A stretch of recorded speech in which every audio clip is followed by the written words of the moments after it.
அன்பார்ந்த தோழர்களே, என் உயிரின் உயிரான விடுதலை சிறுத்தைகளே, அனைவருக்கும் வணக்கம். கோவையிலிருந்து முகநூல் நேரலை வாயிலாக உங்களை சந்திப்பதில் மகிழ்ச்சி அடைகிறேன். இந்திய பாதுகாப்புத் துறையின் நாடாளுமன்ற நிலைக்குழுவில் நானும் ஒரு உறுப்பினர். இந்த நிலைக்குழு கடந்த 22ஆம் தேதியிலிருந்து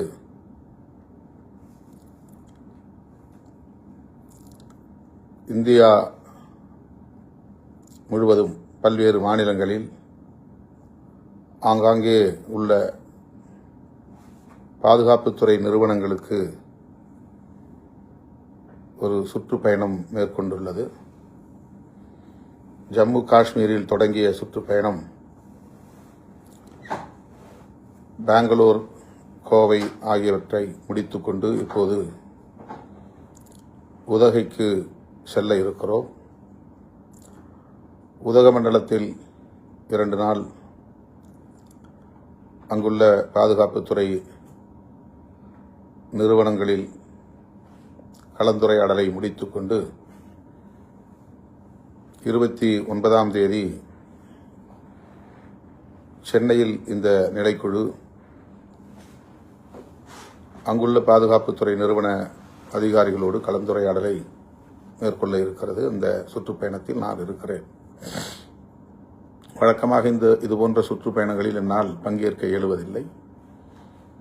இப்போது பெங்களூர், கோவை, சென்னை ஆகிய இடங்களுக்கு இந்த நிலைக்குழு வருவதனால் இதில் பங்கேற்கிற ஒரு வாய்ப்பு அமைந்திருக்கிறது. இதற்கிடையில் உங்களிடையே இந்த நேரலை வாயிலாக சில கருத்துக்களை பகிர்ந்து கொள்ள விழைகிறேன். குறிப்பாக ஜூன் 14ஆம் தேதி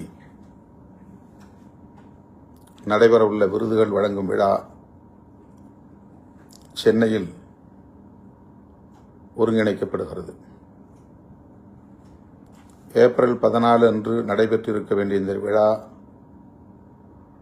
தேர்தல் நெருக்கடியால் தள்ளி வைக்கப்பெற்று ஜூன் 14ஆம் தேதி நடைபெற இருக்கிறது என்பதை ஏற்கனவே நீங்கள் அறிவீர்கள். அந்த நிகழ்வில் அனைவரும் முக்கிய பொறுப்பாளர்கள் யாவரும் பங்கேற்று சிறப்பிக்க வேண்டும் என்று கேட்டுக்கொள்கிறேன். வழக்கமாக இந்த விழாவுக்கென்று தொடர்ந்து பல ஆண்டுகளாக கொடையளித்து வரக்கூடிய தோழர்கள் இந்த ஆண்டும் பொற்கிழி வழங்குவதற்குரிய கொடையை வழங்க வேண்டும் என்று கேட்டுக்கொள்கிறேன்.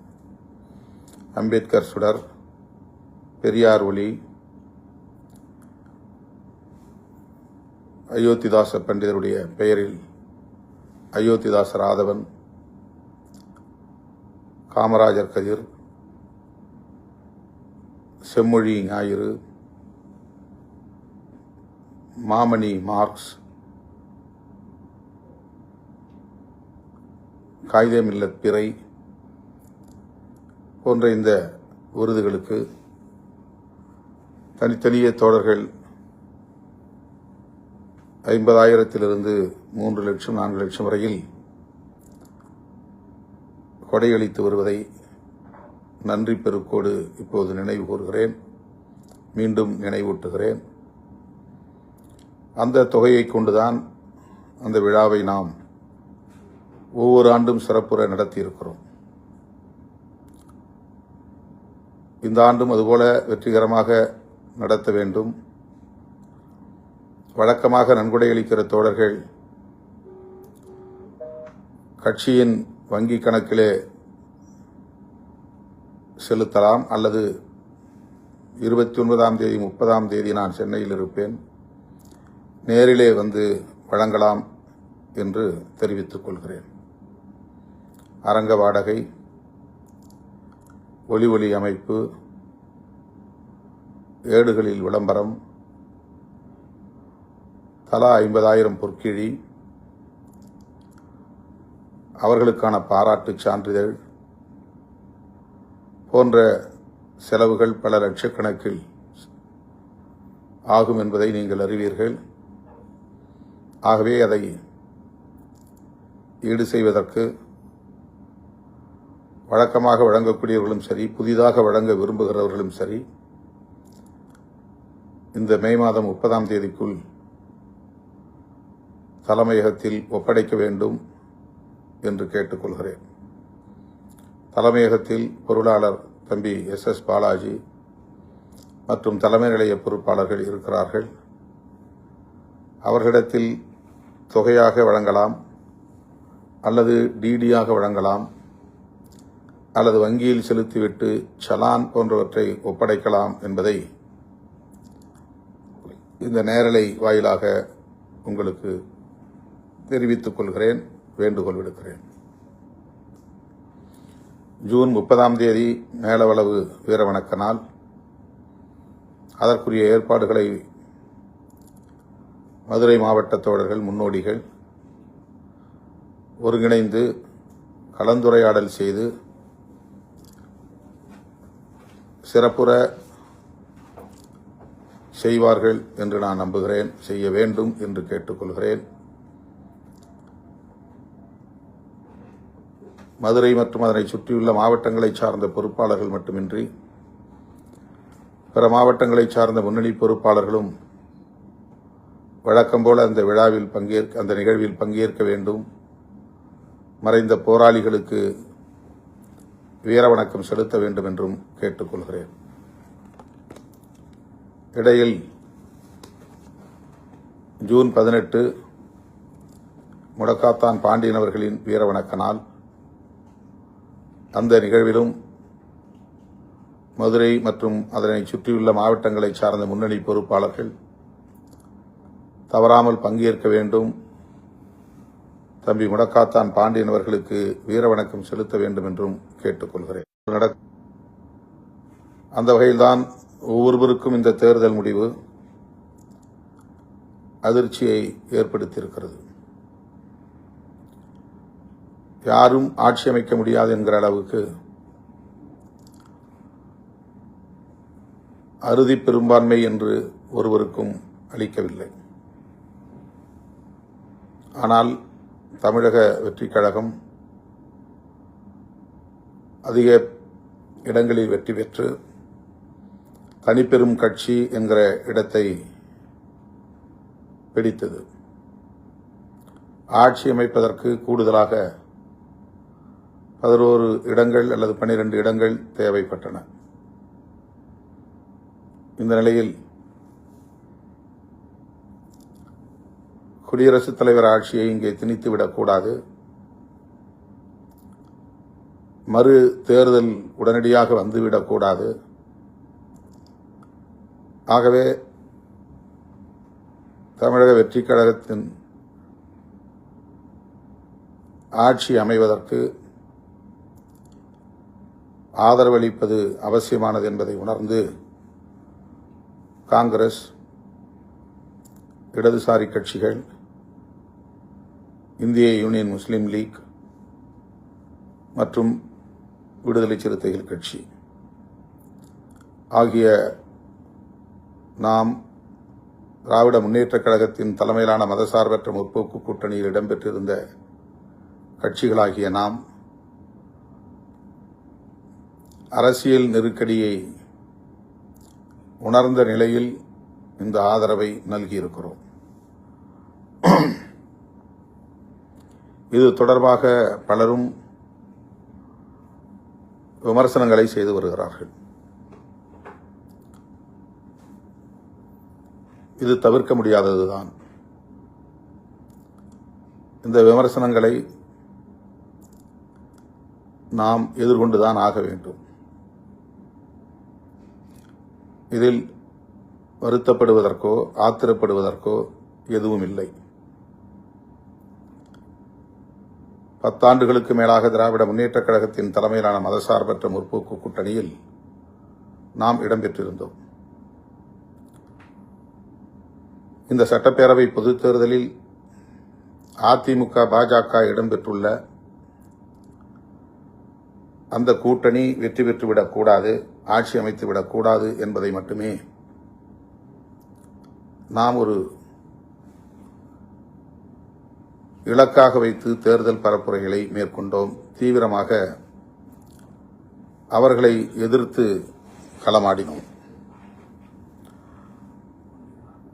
நாம் எதிர்பார்த்ததைப் போல அதிமுக பாஜக கூட்டணி வீழ்த்தப்பட்டு விட்டது. பாரதிய ஜனதா ஒரே ஒரு இடத்தில்தான் வெற்றி பெற்றது. அவர்கள் இங்கே பெரிய அளவில் அரசியல் செய்ய விரும்பினார்கள், காலூன்ற விரும்பினார்கள். அவர்கள் முன்வைத்த சதி முயற்சிகள் அனைத்தும் முறியடிக்கப்பட்டு விட்டன. அந்த வகையிலே நாம் மேற்கொண்ட முயற்சி வெற்றிதான். ஆனால் தவேக தனிப்பெரும் கட்சியாக வெற்றி பெற்ற நிலையில் திமுக தலைமையிலான கூட்டணி ஆட்சி அமைக்க முடியாமல் போய்விட்டது. தேர்தலுக்கு முன்பே இதை நாம் கணித்தோம். இஸ்லாமியர்களின் வாக்குகளையும் கிறித்தவ பெருங்குடி மக்களின் வாக்குகளையும் பெருமளவில் தவேக பிரிக்கும். அதுதான் அவர்களின் ஒரே குறியாக இருக்கிறது.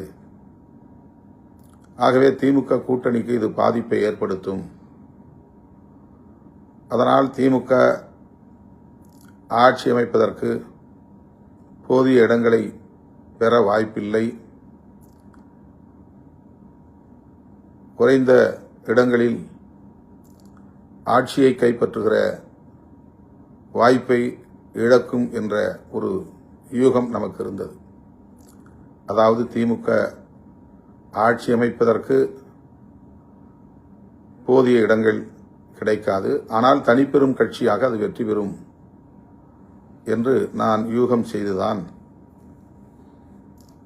நானும் சட்டமன்றத்திற்கு வர வேண்டும், தமிழ்நாடு அரசியலில் தீவிரமாக ஈடுபட வேண்டும் என்று எண்ணி தேர்தலில் போட்டியிடுவதாக அறிவித்தேன். தேர்தலுக்கு பின்பு தவேக பெறுகிற வாக்கு சதவீதத்தை வைத்து அரசியல் சூழல் வெகுவாக மாறும், அணி சேர்க்கைகளும் மாறும் என்று தேர்தலுக்கு முன்பே நான் கூறியதை நீங்கள் கட்டாயம் நினைவில் வைத்திருக்கக்கூடும். ஆனால் தவேக தனிப்பெரும் கட்சியாக மாறிவிட்டது. தவேகவுக்கு ஆட்சி அமைக்கிற அளவுக்கு குறைந்தபட்ச இடங்கள் இல்லாத நிலையில் தடுமாறும் நிலை ஏற்பட்டுவிட்டது. ஆட்சி அமைக்கும் அளவுக்கு இடங்களை பெற்று இன்னும் கூடுதலாக சில இடங்கள் தேவைப்படுகின்றன என்கிற நெருக்கடிக்கு அது தள்ளப்பட்டு விட்டது. ஆக இந்த நிலையில்தான் திமுக கூட்டணியில் இடம்பெற்ற கட்சிகள், குறிப்பாக காங்கிரஸ், வேக வேகமாக தவேகவுக்கு ஆதரவு என்ற முடிவை எடுத்து அவர்களோடு கைகோர்த்து விட்டது. யாரும் எதிர்பார்க்கவில்லை, இவ்வளவு வேகமாக அவர்கள் இந்த முடிவை எடுப்பார்கள் என்று எதிர்பார்க்கவில்லை. இந்த நிலையில்தான் நம்மோடு தொடர்ந்து பயணிக்கிற திமுக கூட்டணியில் இருக்கிற இடதுசாரி கட்சிகள் என்ன முடிவெடுக்கப் போகிறார்கள், அந்த முடிவை நாம் காத்திருந்து பார்க்க வேண்டும். அந்த முடிவின் அடிப்படையில் நாமும் முடிவெடுக்க வேண்டும் என்று நான் கருதி அதை வெளிப்படையாக அறிவித்தேன். இதுவும் உங்களுக்கு தெரிந்த செய்திதான். நிபந்தனையற்ற ஆதரவை அளிப்பது என்று இடதுசாரிகள் முடிவெடுத்தார்கள். அந்த முடிவை அவர்கள் 8ஆம் தேதி அறிவிக்கிறார்கள். அந்த முடிவை ஒட்டி நம்முடைய மாநில உயர்மட்ட குழு, உயர்நிலைக்குழு மாலை 6 மணிக்கு ஆன்லைன் கூட்டத்தில் விவாதிக்கப்பட்டது. 8:45 மணிக்கு தான் இரவு முடிந்தது. அன்றே ஏன் அறிவிக்கவில்லை என்று பலரும் விமர்சிக்கிறார்கள். விமர்சிக்கிறவர்கள் யார் என்று உங்களுக்கு தெரியும். எப்போதும் நம் மீது காழ்ப்புணர்ச்சி கொண்டவர்கள், நம்மை விமர்சிப்பதை மட்டுமே தொழிலாக கொண்டவர்கள், நாம் என்ன செய்தாலும் அதற்கு தவறான உள்நோக்கம் கற்பிக்கக்கூடியவர்கள். ஆகவே அதை நாம் பொருட்படுத்த தேவையில்லை. இடதுசாரி கட்சிகள் எப்படி மாநில குழுவை கூட்டி ஒரு பொது கருத்துக்கு முடிவுக்கு வந்ததோ அதை போல நாமும் நம்முடைய கட்சியின் முன்னணி தோழர்களுடன் கலந்து பேசித்தான் ஒரு முடிவுக்கு வர முடியும் என்பதை இடதுசாரி கட்சிகளுக்கு ஏற்கனவே நாம் சொல்லிவிட்டோம். எனவே 8ஆம் தேதி 4 மணிக்கு அவர்கள் அறிவித்தார்கள் என்றால் 4 மணிக்கே நாம் அறிவிக்க வேண்டும் என்று அதற்கு பொருள் இல்லை, அல்லது 5 மணிக்கே அறிவிக்க வேண்டும் என்றும் பொருள் இல்லை. அந்த முடிவை நம்முடைய உயர்நிலைக் குழுவிலே வைத்து விவாதிப்பது, அதற்கு நமக்கு கால அவகாசம் தேவை. அதை இடதுசாரி கட்சிகளின் தலைவர்களுக்கு நாம் சொல்லிவிட்டோம். அவர்களும் புரிந்து கொண்டார்கள், அதற்கு இசைவும் தந்தார்கள். நீங்கள் சுதந்திரமாக உங்கள் கட்சி உயர்நிலைக் குழு என்ன முடிவெடுக்கிறதோ அதன்படி முடிவெடுங்கள் என்று சொல்லிவிட்டார்கள். ஆகவே 8ஆம் தேதி இரவு 8:45 மணிக்குத்தான் அந்த கூட்டம் நிறைவு பெற்றது. அப்போது அறிவிக்க இயலவில்லை. காரணம், கம்யூனிஸ்டுகளைப் போல நாம் வெளியிலிருந்து முடிவெடுக்க வேண்டிய, வெளியிலிருந்து ஆதரிக்க வேண்டிய தேவையில்லை. ஆதரவு அளிப்பது என்று முடிவெடுத்தால் நாம் அமைச்சரவையில் சேர வேண்டும் என்பதுதான் தோழர்களின் கருத்தாக இருந்தது. ஆகவே அடுத்த நாள் காலையில் நான் பொதுச் செயலாளர்களோடு மீண்டும் கலந்து பேசி அதன் பிறகு முடிவை அறிவிக்கிறேன் என்று சொல்லியிருந்தேன். 11 மணிக்கு நான் செய்தியாளர்களை சந்திப்பதாக எங்கும் சொல்லவில்லை, அல்லது 4 மணிக்கு செய்தியாளர்களை சந்திக்கப் போகிறேன் என்றும் நாம் அதிகாரப்பூர்வமாக அறிவிக்கவில்லை. பொதுச் செயலாளர்கள் மற்றும் நமது சட்டமன்ற உறுப்பினர்கள் என்னை வந்து சந்திப்பதற்கே 12:45, 12:50 என்று ஆகிவிட்டது. 9ஆம் தேதி பகல். அதன் பிறகு கலந்து பேசினோம். நிறைவாக நாம் கம்யூனிஸ்டுகளைப் போலவே வெளியிலிருந்து ஆதரவு தெரிவிப்பது என்று முடிவெடுத்து தாவேகாவுடைய முன்னணி தலைவர்களுள் ஒருவராக இருக்கிற தம்பி ஆதவ் அர்ஜுன் அவர்களை வரவழைத்து அந்த ஆதரவு கடிதத்தை வழங்குவதற்கு 3:30 மணிக்கு மேல் ஆகிவிட்டது. இதுதான் நடந்தது. ஆனால் இடையிலே இருந்தவர்கள் என்னவெல்லாம் பேசினார்கள், அவதூறு பரப்பினார்கள். பேரம் பேசுகிறார் திருமாவளவன், துணை முதலமைச்சராக முயற்சிக்கிறார் திருமாவளவன், முதலமைச்சராவதற்கு இன்னொரு புறம் தூது அனுப்புகிறார், காத்திருக்கிறார் என்றெல்லாம் வாய்க்கு வந்தபடி அவதூறுகளை அள்ளி இறைத்தார்கள். ஆனால் கம்யூனிஸ்டுகளைப் போலவே நிபந்தனையற்ற ஆதரவு, வெளியிலிருந்து ஆதரவு என்று நாம் அறிவித்ததும் அவர்கள் அனைவரின் முகத்திலும் கரி பூசப்பட்டது. அவர்கள் வெட்கி தலை குனிந்தார்கள். அவர்கள் சொன்னதைப் போல எந்த நிலைப்பாடும் நாம் எடுக்கவில்லை. யாரோடும் பேரம் பேசவில்லை, யாருக்காகவும் காத்திருக்கவில்லை. இடதுசாரிகள் எடுத்த முடிவே சிறுத்தைகளின் முடிவு என்பதை உறுதிப்படுத்தினோம்.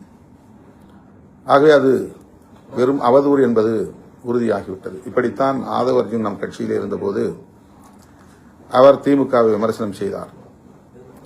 அவர் மீது நடவடிக்கை எடுக்க வேண்டும் என்று திமுக துணை பொதுச் செயலாளர், நாடாளுமன்ற உறுப்பினர் திரு ராஜா அவர்கள் கோரிக்கை விடுத்தார். உடனே சமூக ஊடகங்களில் அரசியல் பேசும் அறிவுஜீவிகள் திருமாவளவன் ஏன் இன்னும் நடவடிக்கை எடுக்கவில்லை,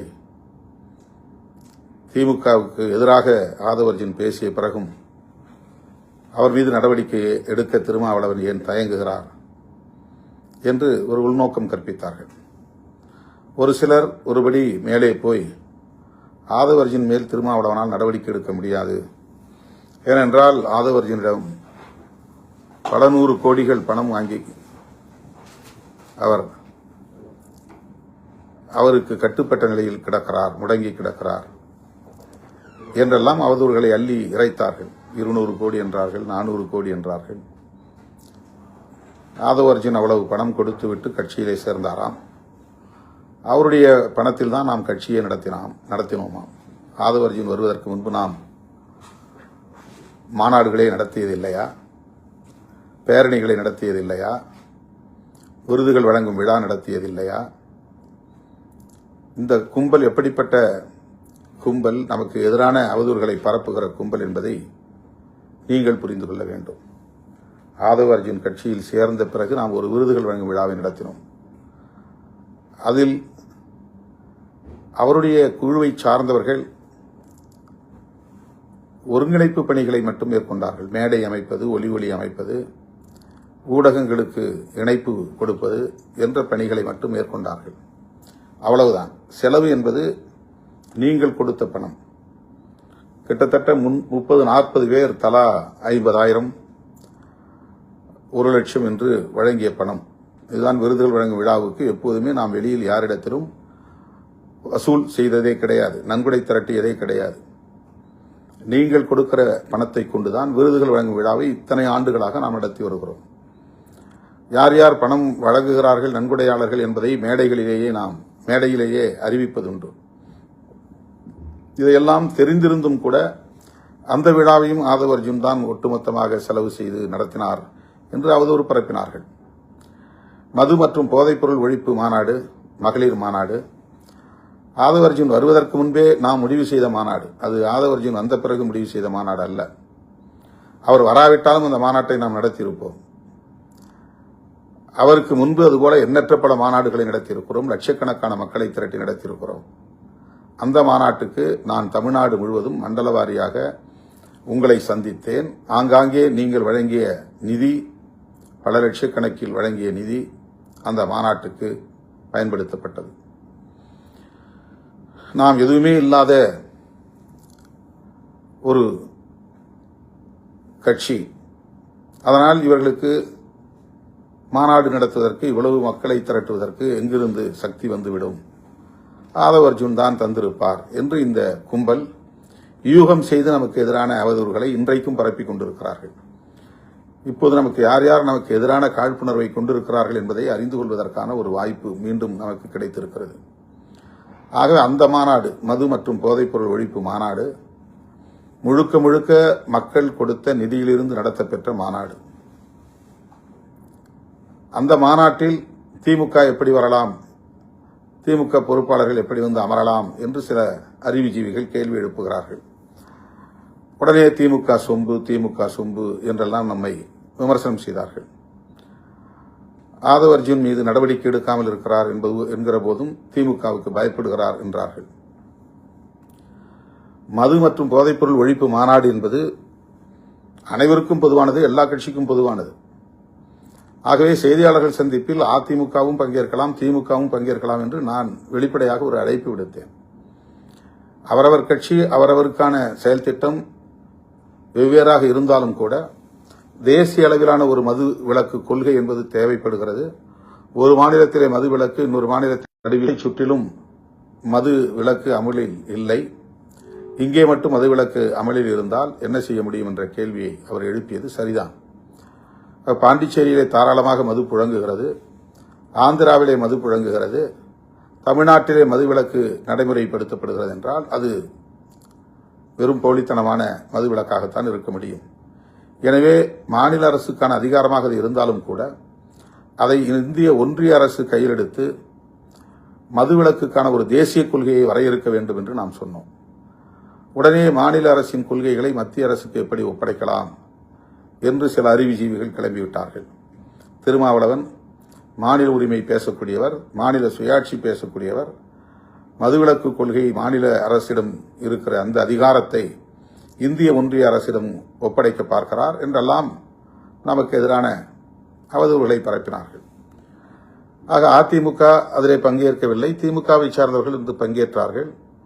இதெல்லாம் நடந்த வரலாறு. அப்போது நம்மை திமுக சொம்பு என்றார்கள். ஆதவ அர்ஜுன் மீது நடவடிக்கை எடுக்காததற்கு இதுதான் காரணம் என்றார்கள். ராஜா சொல்லியும் இவர் நடவடிக்கை எடுக்காமல் தாமதப்படுத்துகிறார். ஏன் தாமதப்படுத்துகிறார், ஏன் இன்னும் வாய் திறக்கவில்லை என்றெல்லாம் சொன்னார்கள். எல்லோருக்குமான தலைவர் அம்பேத்கர் என்கிற நூல் வெளியீட்டு விழாவில் நான் பங்கேற்க இயலாமற் போனது. பங்கேற்றால் அது ஒரு அரசியல் முடிவாக மாறும். ஒரு அணி சேர்க்கை தொடர்பான கருத்துருவாக்கத்தை ஏற்படுத்தும். திமுக கூட்டணியில் இருந்த திருமாவளவன் விஜயோடு கைகோர்த்து விட்டார், அணி மாறிவிட்டார், புதிய அணி உருவாகிவிட்டது என்றெல்லாம் பேசக்கூடிய ஒரு சூழல் உருவாகும். ஆகவே ஒரு மேஜர் டெசிஷன், மிக முக்கியமான முடிவு, அந்த முடிவை எடுப்பதிலே ஒரு தயக்கம் இருந்த காரணத்தினால் அந்த விழாவில் நாம் பங்கேற்கவில்லை. அதுதான் காரணம். ஆனால் அதற்கும் வாய்க்கு வந்தபடி பலரும் பலவிதமான கருத்துக்களை பேசினார்கள், அவதூறுகளை பரப்பினார்கள். அந்த கூட்டத்தில் பேசிய ஆதவ் அர்ஜுன் திமுகவுக்கு எதிரான கடும் விமர்சனத்தை முன்வைத்த நிலையில் அவரை அழைத்து நான் விளக்கம் கேட்டேன். அவர் தன்னுடைய கருத்து சரியானது என்று சொன்ன நிலையில்தான் 6 மாதம் அவர் மீது நாம் நடவடிக்கை எடுத்தோம். அப்போது ஆதவ் அர்ஜுனிடத்திலே பல 100 கோடி பணம் பெற்றுக்கொண்ட காரணத்தினால்தான் திருமாவளவனால் அவர் மீது நடவடிக்கை எடுக்க முடியவில்லை என்று சொன்ன கும்பல் வாயடைத்து போனது. அவர்களின் முகத்தில் கரி பூசப்பட்டது. அது உண்மையாக இருந்தால் ஆதவ் அர்ஜுன் மீது 6 மாத ஒழுங்கு நடவடிக்கையை நாம் எடுத்திருக்க முடியுமா என்ற கேள்வி எழுகிறது. ஆகவே அவர்களுடைய அவதூறு பொய்த்து போனது. அதன் பிறகு அவர் வந்து நான் விசிகாவிலிருந்து விலகுகிறேன், தாவேகாவில் சேருகிறேன் என்று நம்மிடத்திலே நாகரிகமான முறையில் சொல்லிவிட்டுத்தான் விடைபெற்றார். நானும் வாழ்த்தி அனுப்பி வைத்தேன். அதன் பிறகு அவருக்கும் நமக்கும் எந்த தொடர்பும் இல்லை. கரூரிலே 41 பேர் இறந்தபோது அந்த துயரம் எனக்கும் மிகப்பெரிய பாதிப்பை ஏற்படுத்திய நிலையில் ஆதவ் அர்ஜுன் அவர்களை தொடர்பு கொண்டு என்ன நடந்தது என்று கேட்டேன். நடந்ததை சொன்னார். வருத்தப்பட வேண்டாம், மனம் தளர வேண்டாம், இது ஒரு விபத்து, அவ்வளவுதான், இதற்கு அரசியல் உள்நோக்கம் கற்பிக்க வேண்டாம், இதை கடந்து செல்லுங்கள், விஜய் அவர்களுக்கும் என்னுடைய வருத்தத்தை வெளிப்படுத்துங்கள் என்று அவரிடத்திலே சொன்னேன். அவ்வளவுதான். அதற்கு பிறகோ அதற்கு முன்போ இந்த தேர்தல் முடிவு வருகிற வரையில் அவரும் என்னை தொடர்பு கொண்டதில்லை, நானும் அவரை தொடர்பு கொண்டு பேசியதில்லை. ஊரில் பலவிதமான அவதூறுகளை பரப்புகிறார்கள் இயக்கத் தோழர்கள், நீங்கள் புரிந்து கொள்ள வேண்டும். தோழர்களே, இப்போது ராஜா நாம் எடுத்த முடிவை விமர்சனம் செய்திருந்தார். தோழர்கள் என்னிடத்தில் அதை பற்றியெல்லாம் கேட்டார்கள். நான் அதை பொருட்படுத்த வேண்டாம், கடந்து செல்லுங்கள், அதற்கு யாரும் எதிர்வினையாற்ற வேண்டாம் என்று பேசியவர்களிடத்தில், தொடர்பு கொண்ட தோழர்களிடத்தில் சுட்டிக்காட்டினேன், அறிவுறுத்தினேன். அவர் காங்கிரஸை பற்றி அப்படி விமர்சித்தாரா என்று எனக்கு தெரியவில்லை. இடதுசாரிகள் ஆதரவு நல்கியதும் ஒரு அணி மாற்றம்தான். அவர்கள் அமைச்சரவையில் இடம்பெறவில்லை, ஆனால் தாவேகாவுக்கு ஆதரவு நல்கியிருக்கிறார்கள். அதே நிலைப்பாட்டைத்தான் நாமும் எடுத்தோம். ஆனால் நம்முடைய தோழர்கள் அமைச்சரவையில் இடம்பெற வேண்டும், அதுவும் நானே இடம்பெற வேண்டும் என்கிற கருத்தை தொடர்ந்து வலியுறுத்தியதன் விளைவாக, தாவேகா தரப்பிலும் அழைப்பு விடுத்ததன் விளைவாக அமைச்சரவையில் நாம் இடம்பெறுவது என்ற முடிவை எடுத்தோம்.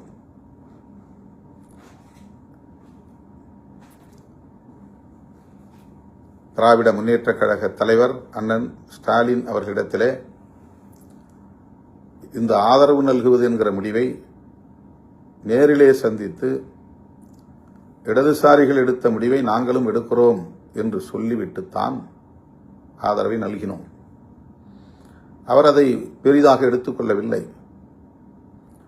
அதனால் ஒன்றுமில்லை, நீங்கள் ஆதரவு நல்கலாம் என்று இசைவு தந்தார். அமைச்சரவையில் இடம்பெறப் போவதை அவருக்கு தெரிவிக்க முடியவில்லை.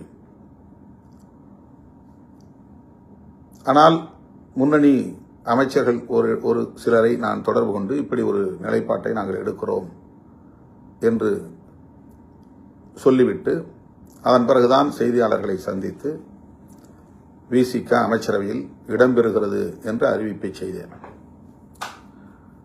திராவிட முன்னேற்றக் கழகத்தின் தலைமையிலான மதசார்பற்ற முற்போக்கு கூட்டணியில் விடுதலை சிறுத்தைகள் கட்சி 10 ஆண்டுகளுக்கு மேலாக தொடர்ந்து பயணித்து வருகிறது. எந்த அளவுக்கு அந்த தோழமைக்கு நாங்கள் முக்கியத்துவம் கொடுத்திருக்கிறோம், எந்த அளவுக்கு உற்ற துணையாக இருந்திருக்கிறோம், அந்த கூட்டணியை பாதுகாக்க வேண்டும் என்பதில் எங்களால் ஆன பங்களிப்பை எவ்வளவு செலுத்தியிருக்கிறோம் என்பதை திமுக தலைவர் அண்ணன் முத்துவேல் கருணாநிதி ஸ்டாலின் அவர்கள் மிக நன்கு அறிவார். அன்பு இளவல் மேனாள் துணை முதல்வர் உதயநிதி அவர்களும் நன்கு அறிவார். சுற்றி இருப்பவர்கள் ஒரு சிலர் நன்கு அறிவார்கள். ஆனால் அதையும் தாண்டி நாம் எடுத்த இந்த முடிவை திமுக தரப்பில் திரு ஆ ராஜா உட்பட பலர் விமர்சிக்கிறார்கள் என்கிற போது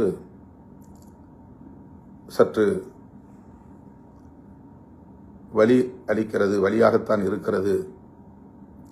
என்றாலும் கூட அவர்கள் ஆதங்கப்படுவதில் நாம் ஒரு நியாயம் இருக்கிறது என்பதை உணர்ந்து கொள்ள வேண்டும். அதாவது திமுகவை கடுமையாக விமர்சித்துக் கொண்டிருக்கிற தாவேகாவோடு நாம் கைகோர்ப்பதை அல்லது அவர்களோடு களத்தில் நிற்பதை அல்லது அவர்களுக்கு ஆதரவு அளிப்பதை அவ்வளவு எளிதாக எப்படி திமுக தொண்டர்களால் கடந்து செல்ல முடியும்?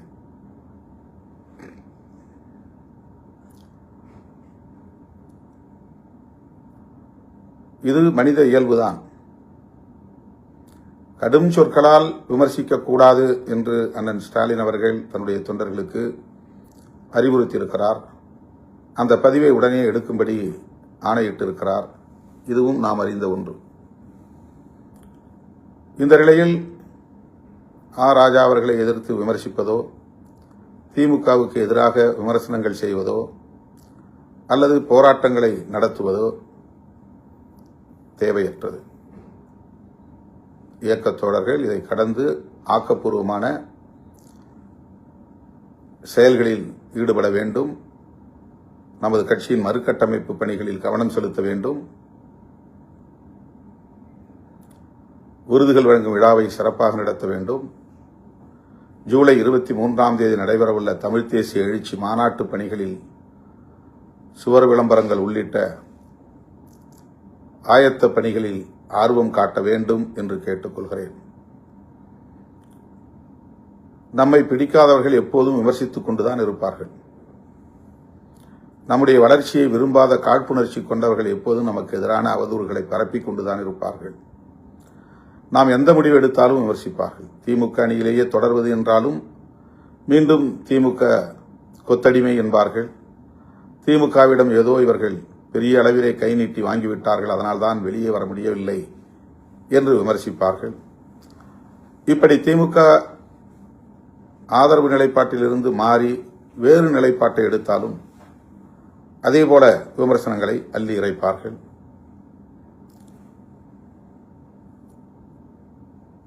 இப்போது காங்கிரஸ்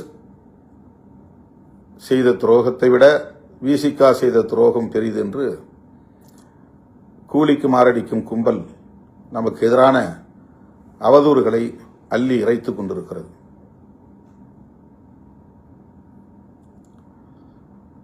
தேர்தலுக்கு முன்பே ஆதவர்ஜினாவோடு திட்டமிட்டு நாம் சதி செய்தோம் என்றெல்லாம் சொல்லுகிறார்கள். மேனாள் முதல்வர் அண்ணன் மு.க. ஸ்டாலின் அவர்களின் மனசாட்சிக்கு தெரியும், விடுதலை சிறுத்தைகளும் திருமாவளவனும் எந்த அளவுக்கு நேர்மையான உறவை கொண்டிருந்தோம், நட்புக்கு எந்த அளவுக்கு முக்கியத்துவம் கொடுத்தோம், அந்த கூட்டணியை பாதுகாக்க வேண்டும் என்பதில், கட்டுக்கோப்பாக வைத்திருக்க வேண்டும் என்பதில், அது வெற்றி பெற வேண்டும் என்பதில் எந்த அளவுக்கு உறுதுணையாக இருந்தோம் என்பது அண்ணன் அவர்களின் மனசாட்சிக்கு தெரியும். வேறு யாருக்கும் இது தெரிய வேண்டும் என்பதில்லை. எனவே என் உயிரின் உயிரான விடுதலை சிறுத்தைகளுக்கு நான் வேண்டுகோள் விடுக்கிறேன். இந்த பிரச்சனையை ஊதி பெருக்க வேண்டாம், விட்டுவிடுங்கள், கடந்து செல்லுங்கள்.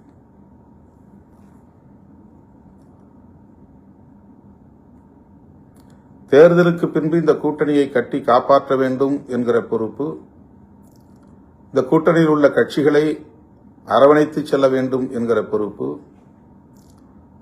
திமுகவில் உள்ள ஒவ்வொருவருக்கும் உள்ளது.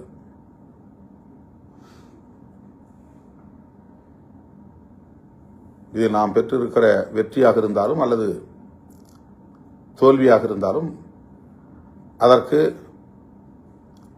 கூட்டணியில் உள்ள ஒவ்வொருவருக்கும் பொறுப்பு உண்டு. நம்முடைய வாக்குகள் அவர்களுக்கும், அவருடைய வாக்குகள் நமக்கும் பரிமாற்றம் அடைந்ததனால்தான் இந்த வெற்றியை கூட நாம் அடைந்திருக்கிறோம்.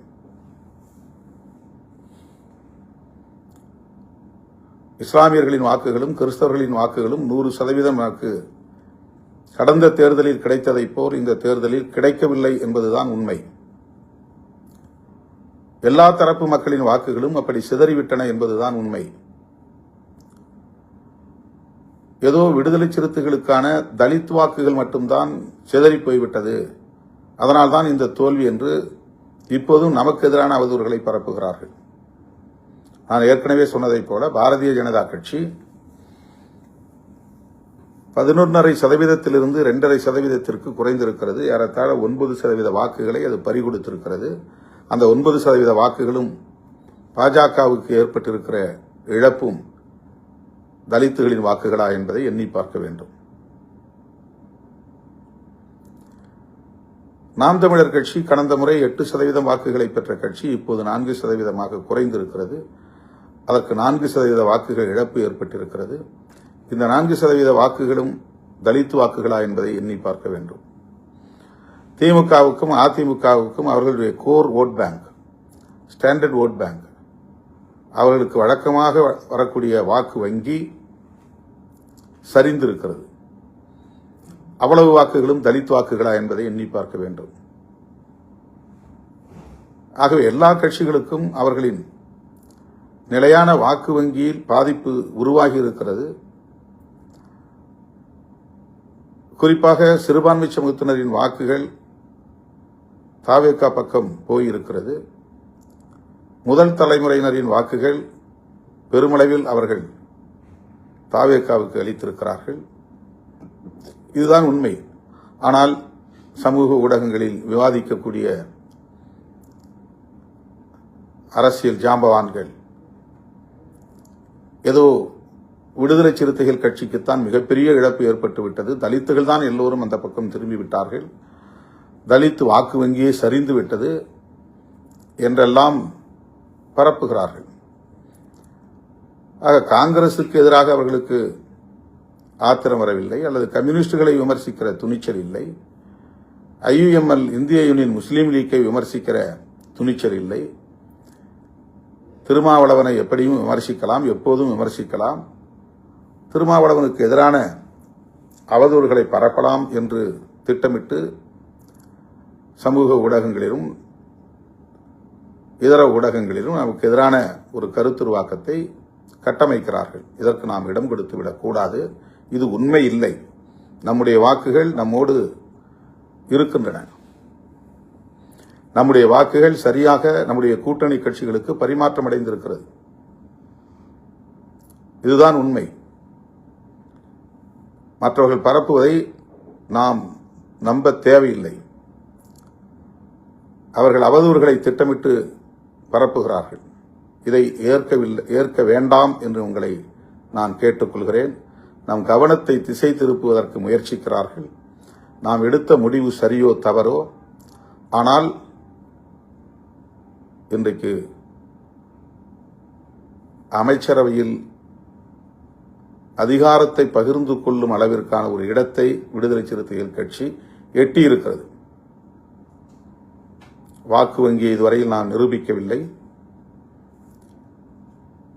நமக்கு எத்தனை சதவீதம் வாக்குகள் தமிழ்நாட்டில் இருக்கின்றன என்பதை உறுதிப்படுத்தாத நிலையிலும் கூட ஒரு கட்சி மாநில கட்சியாக அங்கீகாரம் பெற்றிருக்கிறது. வாக்கு வங்கியை நிரூபிக்காத ஒரு கட்சி அமைச்சரவையில் இன்றைக்கு இடம்பெற்றிருக்கிறது. இந்த அளவில் மட்டும்தான் இதை நீங்கள் பார்க்க வேண்டும். இவர்களெல்லாம் அங்கீகாரம் பெற்று விட்டார்களே, அமைச்சரவையில் இடம்பெற்று விட்டார்களே, ஒரு சாதாரண குடும்பத்தில் பிறந்த வன்னி அரசு இன்றைக்கு ஒரு மாண்புமிகு அமைச்சர் என்கிற இடத்தை எட்டி பிடித்திருக்கிறாரே என்று பொறுத்துக் கொள்ள முடியாத, சகித்துக் கொள்ள முடியாத கும்பல் தொடர்ந்து நமக்கு எதிரான அவதூறுகளை பரப்பிக் கொண்டுத்தான் இருப்பார்கள். திருமாவளவன் அதிகாரத்துக்காக அலைகிறார், பதவி பித்து பிடித்து அலைகிறார், பதவி வெறி பிடித்து அலைகிறார் என்றெல்லாம் சொன்னார்கள். ஏதோ நான் துணை முதலமைச்சராவதற்காக பேரம் பேசிக் கொண்டிருக்கிறேன் என்பதைப் போல, நானே அமைச்சராவதற்கு ஆசைப்படுகிறேன் என்பதைப் போல, வன்னியரசுதான் அமைச்சர் என்று அறிவித்த பிறகு அவர்கள் அத்தனை பேரின் முகத்திலும் கரி பூசி இருக்கிறோம். அவர்கள் நினைத்தது பொய் ஆகிவிட்டது, பொய்த்து போய்விட்டது. எத்தனையோ முறை பாரதிய ஜனதா அமைச்சரவையிலேயே இடம்பெறுவதற்கு வாய்ப்பு இருக்கிறது என்று பல பேர் வந்து என்னிடத்திலே ஆசை காட்டிய வரலாறு உண்டு. அப்போதெல்லாம் மயங்காதவன் இப்போது இந்த அமைச்சரவையிலே இடம்பெறப் போகிறோம் என்ற கதையை கட்டினார்கள், பரப்பினார்கள். அது உண்மையில்லை என்பதை நாம் இன்றைக்கு நடைமுறைப்படுத்தி காட்டியிருக்கிறோம். ஒரு எம்பி கிடைத்தாலும் அது நமக்குத்தான் என்று ஆசைப்படுகிற பல பேர் இருக்கிற இந்த அரசியல் களத்தில், ஒரு அமைச்சர் கிடைத்தாலும் அது நமக்கே, நம்முடைய குடும்பத்திற்கே என்று ஆசைப்படுகிறவர்கள் இருக்கிற அரசியல் களத்தில் அப்படி இல்லை. அதுபோன்ற முடிவை இந்த இயக்கம் எடுக்காது என்பதை நாம் இன்றைக்கு உறுதிப்படுத்தி காட்டியிருக்கிறோம். கூட்டணி ஆட்சி முறையை அங்கீகரித்திருக்கிறோம். தமிழ்நாட்டில் கூட்டணி ஆட்சி முறை வர வேண்டும் என்று முதலில் முன்மொழிந்த இயக்கம் விடுதலை சிறுத்தைகள் கட்சி. அப்படி ஒரு சூழல் காலத்தின் கட்டாயத்தால் உருவாகி இருக்கிறது.